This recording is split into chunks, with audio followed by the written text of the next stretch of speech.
오늘 종려주일을 맞이하면서 예루살렘의 딸들아, 이 말씀의 제목으로 저와 여러분이 함께 말씀이 주는 교훈과 또 말씀이 성취되는 역사를 통해서 하나님이 은혜 주시기를 간절히 소원합니다. 예수님께서 십자가를 지시고 골고다 언덕을 올라가신 길을 비아 돌로로사라 그렇게 합니다. 이 비아 돌로로사라고 하는 말은 라틴어로 슬픔의 길, 고통의 길이라고 하는 뜻으로서 예수님이 십자가를 지시고 걸으셨던 약 600m 정도의 길을 의미합니다. 이 길에는 예수님이 십자가를 지고 갈보리 언덕까지 가시면서 멈추신 14개의 기념 장소가 있습니다. 지금도 그 14곳을 14개 처소라고 해서 예수님이 십자가를 지고 올라가시면서 멈추셨던 14곳을 표시해 두고 있습니다. 현재도 토요일 오후 4시에는 성지를 순례하는 사람들이 꽃같이 그 길을 걸으면서 예수님 당시 십자가를 회상하고 있습니다. 그 중에 오늘 말씀은 14처소 중에서 8번째 처소인데 주님이 십자가를 지고 올라가시다가 슬피 울며 따라오는 여인들을 향하여 하신 말씀, 예루살렘의 딸들아, 나를 위하여 울지 말고 너희와 너희 자녀를 위하여 울라, 이렇게 말씀하신 곳입니다. 이 말씀은 예수님에게 그 여인들이 얼마나 소중한 사람들이고 또 이 주님의 말씀을 듣는 여인들에게 있어서 얼마나 놀라운 말씀인가 하는 것은 그 당시의 정황을 보면 이 말씀의 깊이를 새롭게 우리 마음에 깨닫게 해 줍니다. 예수님의 9번째 처소가 십자가를 지시고 올라가시면서 3번째 쓰러지셨던 곳이니까 예수님이 십자가를 지고 올라가시는 길에서 가장 고통이 심했던 시간이고 육신적으로 가장 연약했던 상황인데 그 상황에서 주님께서 십자가를 지고 올라가시면서 가장 긴 말씀을, 그것도 울면서 따라오던 이스라엘 여인들을 향하여 하신 것입니다. 이 말씀은 단순히 처절한 고통 중에서 여인들을 사랑하고 위로하려고 하신 그런 말씀이 아니라 앞으로 이들이 어떻게 해야 예루살렘의 멸망으로부터 자신을 지킬 수 있는가, 앞으로 일어날 예루살렘 심판으로부터 그들을 어떻게 구원하실까 하는 주님이 그들에게 들려주시는 구원의 놀라운 선포였다는 것을 우리는 역사를 통해서 알 수가 있습니다. 그렇다고 하면 주님이 8번째 처소에서 말씀하신 이 말씀이 실제로 역사 속에서 어떻게 성취되었을까?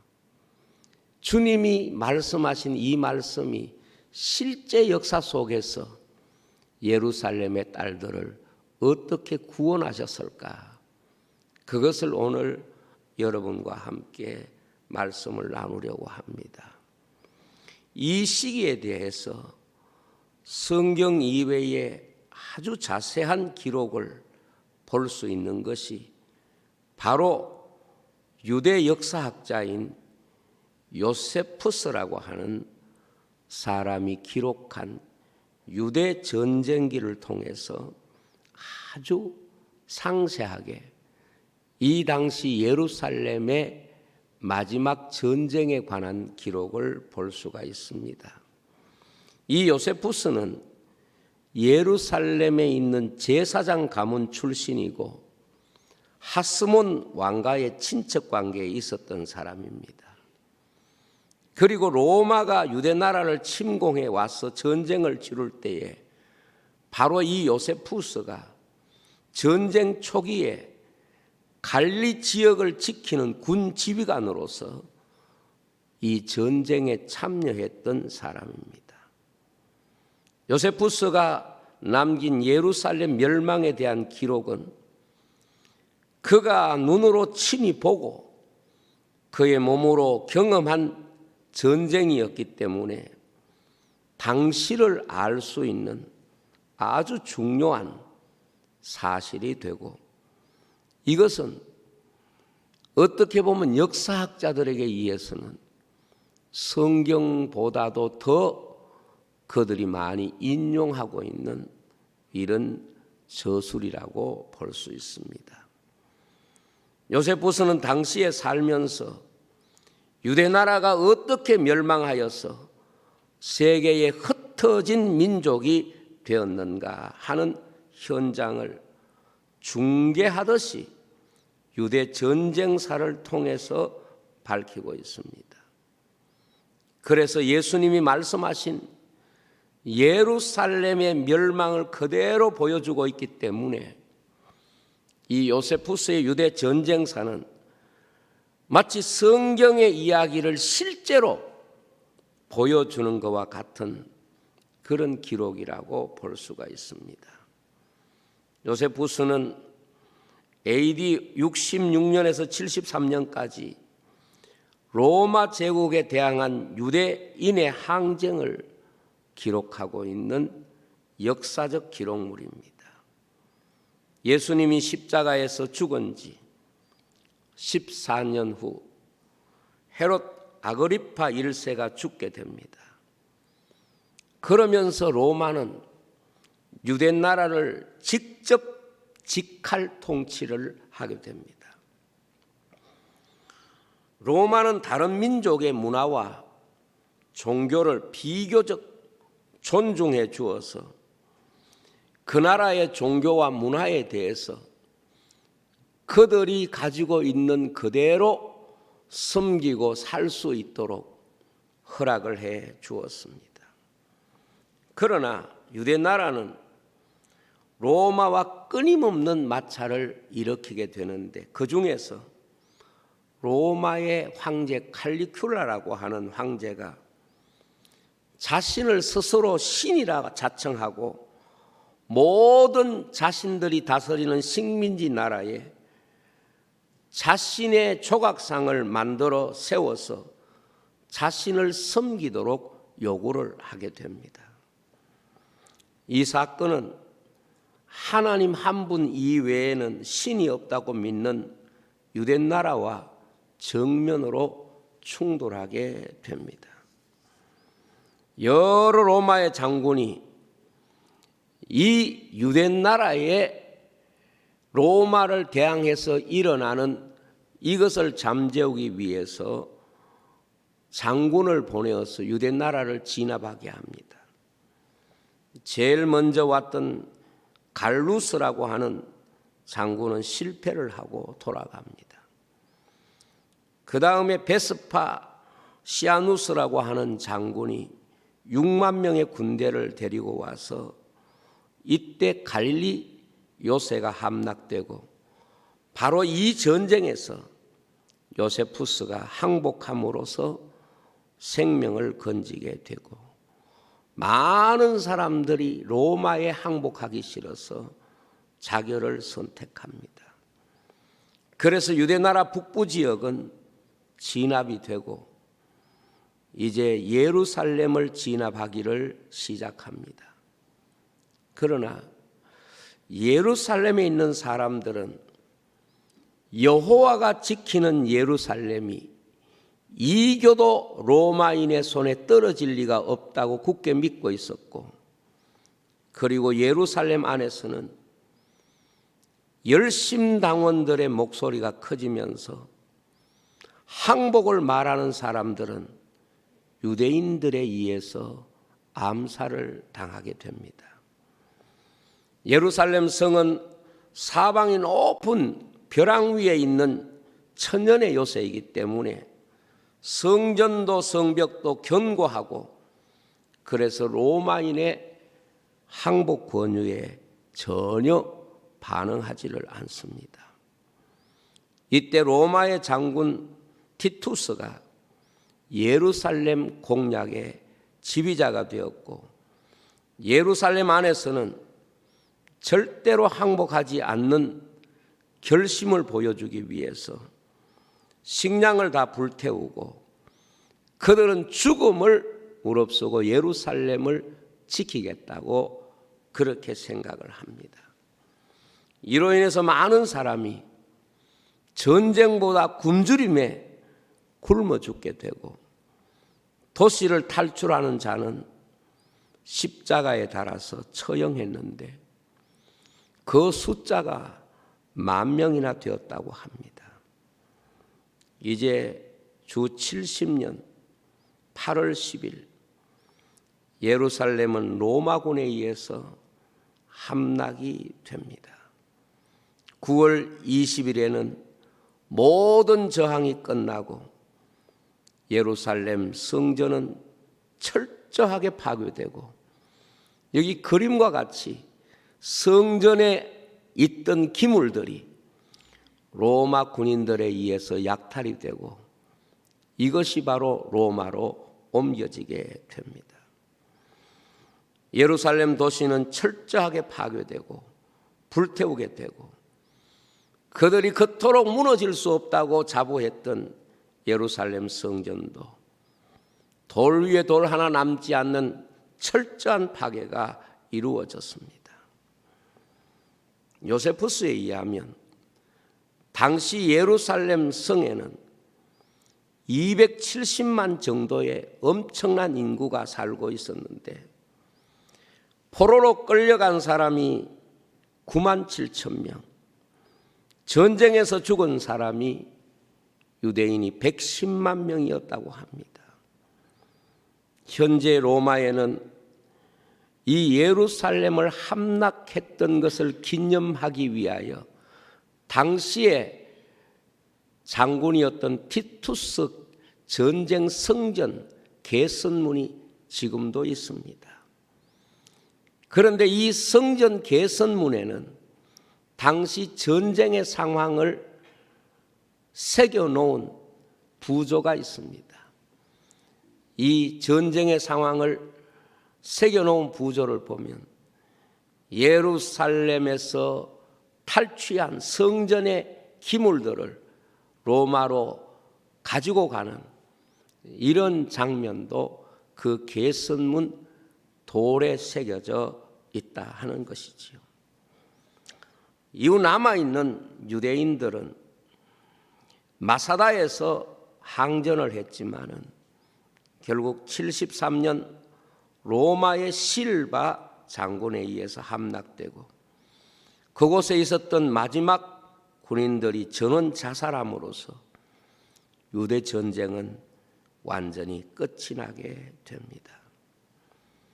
이후로 로마는 유대인들에게 베풀었던 관용의 정책을 폐지하고 예루살렘에서 잡혔던 포로들은 로마로 끌려가게 되고, 그 중에서 잘생긴 남자는 로마에 남기고 일부는 이집트에 노역을 하도록 노예로 보냅니다.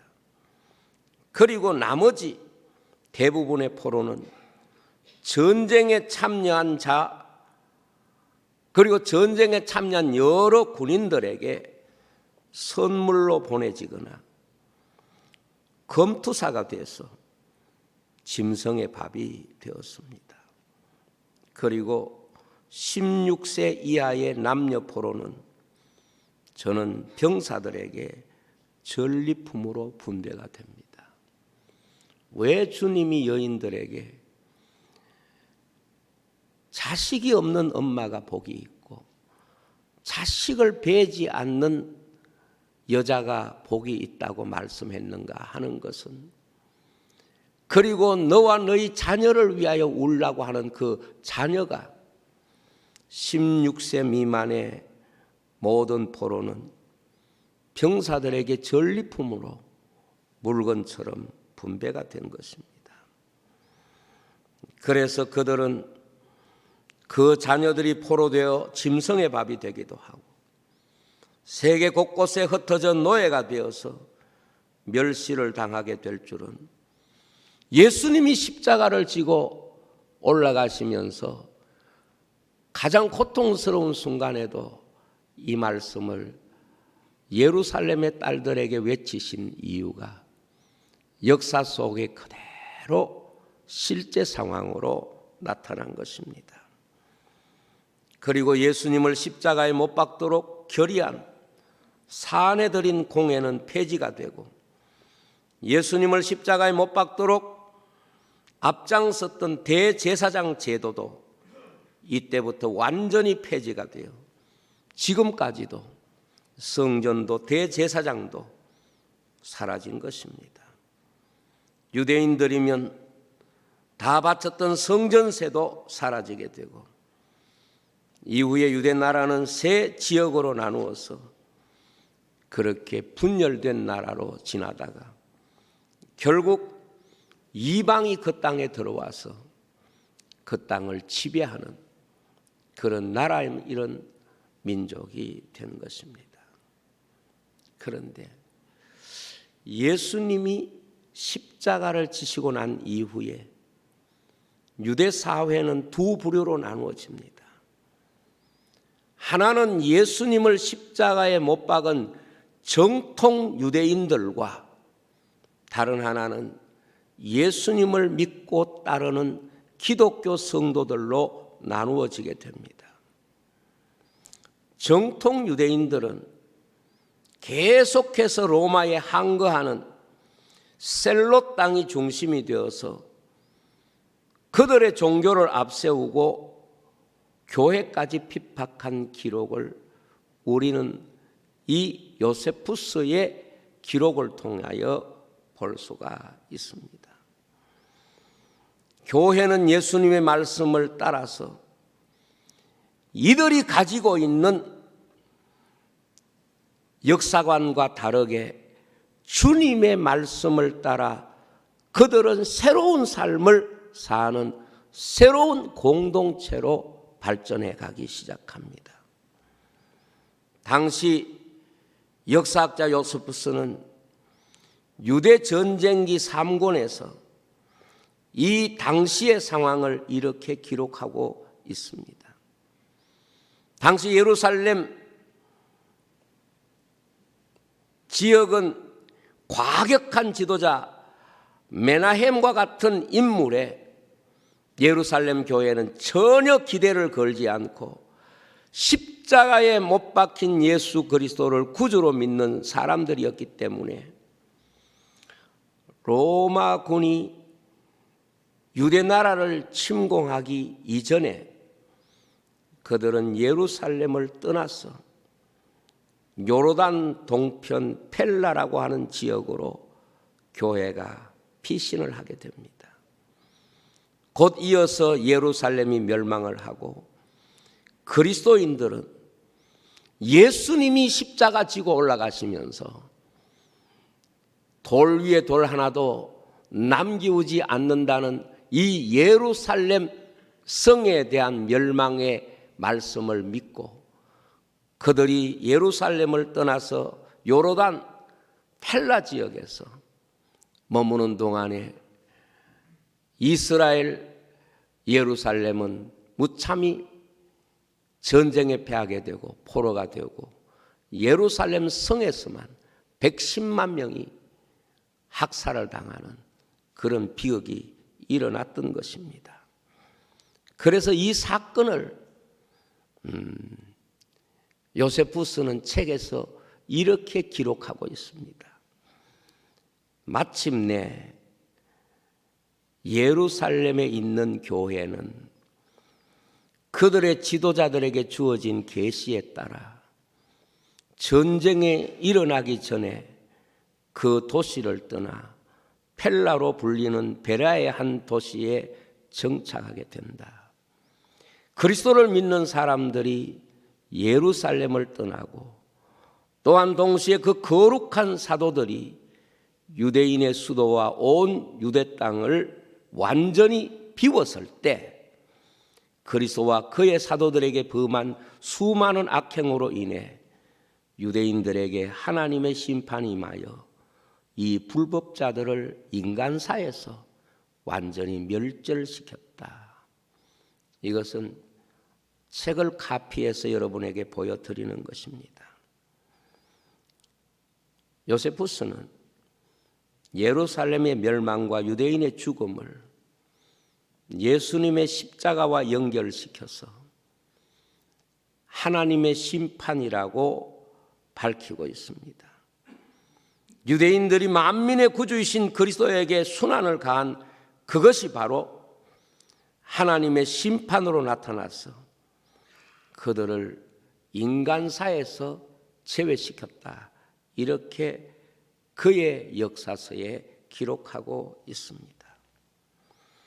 예수님께서 십자가를 지시고 가시면서 말씀하신 것은 그냥 말씀하신 것이 아니라 예수님을 울면서 따라오는 예루살렘의 딸들에게 앞으로 될 일을 말씀하신 것이고, 주님의 교회는 그 역사의 소용돌이 속에서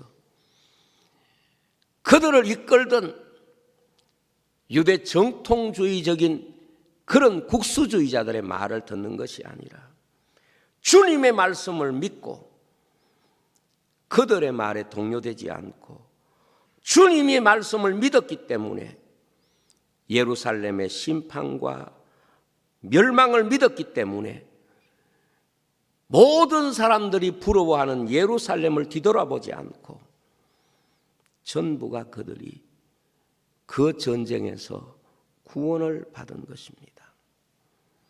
바로 그 교회가 교회로 온 세상을 변화시키고 예수 그리스도의 구원을 전하는 선교의 방향이 된 것입니다. 오늘 우리가 살아가는 세상도 그렇습니다. 어떤 장소와 어떤 지도자와 어떤 정치가 우리를 지키는 것은 결코 아닙니다. 정말 우리를 지키는 것은 민족이나 어떤 세상의 조직이 우리를 절대로 지켜주지 못합니다. 우리를 지키는 것은 오직 주님의 말씀밖에 없습니다. 지금 우리나라에서 많은 사람들에게 교회가 비판을 받고 마치 민족을 배반한 것처럼 공동체를 따르지 않는 것처럼 이렇게 멸시받는 일들이 있습니다. 심지어 교회를 모욕하는 이런 모습들도 우리가 봅니다. 당시 유대 나라와 전혀 다를 바가 없습니다. 그러나 하나님의 백성, 하나님의 교회는 어떤 상황에서도 주님의 말씀을 따라가야 합니다. 바로 그 사회의 구성원들이 알지 못하는, 그 사회 구성원들이 깨닫지 못하는, 그래서 교회를 핍박할 수 있고 교회를 손가락질할 수 있어도 성도는 그런 것에 휘둘려서 안 됩니다. 성도는 오로지 주님의 말씀을 따라 오늘을 살아야 합니다. 그것이 바로 말씀이 우리의 피난처고, 말씀이 우리의 구원이고, 말씀이 우리에게 있어서 하나님이 약속이 되는 것입니다. 영국에 수산나라고 하는 여인이 있습니다. 이 사람은 자녀를 19명을 낳았습니다. 한 사람이 자녀를 19명 낳았다는 것은 지금으로서는 상상할 수가 없습니다. 그런데 목사의 아내였어요. 가난했습니다. 19명을 누구도 학교 보내기가 어려워서 그 19명을 낳아 키우기도 어려운데 그 아이들을 교육시키고 믿음으로 훈련을 시켰습니다. 그런데 그 아들 중에 요한 웨슬레는 영국을 부흥시킨 종교개혁자가 되고, 찰스 웨슬레는 우리가 부르는 찬송 속에 그분의 찬송이 참 많습니다. 여러분, 다 세상의 가치 기준을 따라서 살아갈 때도 하나님의 말씀 붙잡고 사는 바로 그 사람을 통하여 하나님은 역사를 만드시는 것입니다. 그래서 예루살렘의 딸들아, 그렇게 말씀하신 그 주님의 음성이, 그 말씀을 순종하는 자에게 하나님은 새로운 역사를 그들에게 허락하셨고, 그 말씀을 무시하고 그 민족에게, 그들에게 소망이 있다고 생각하던 그들은 그들 시대에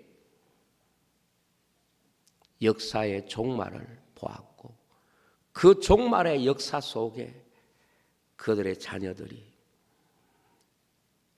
그 종말 역사의 마침표가 되는 비참한 자리에 버려졌던 것입니다. 그러나 그곳에서 그렇게 멀지 않는 곳인데, 그곳에 피신했던 주님을 믿었던 교회의 성도들은 그 후손들을 믿음으로 품고 지키고, 그들이 교회가 되어서 온 세상을 변화시키는 놀라운 새로운 인류 역사를 만든 것입니다. 여러분, 우리가 살아가는 이 세대를 보면 어떤 느낌이 듭니까? 지금 많은 사람들이 정말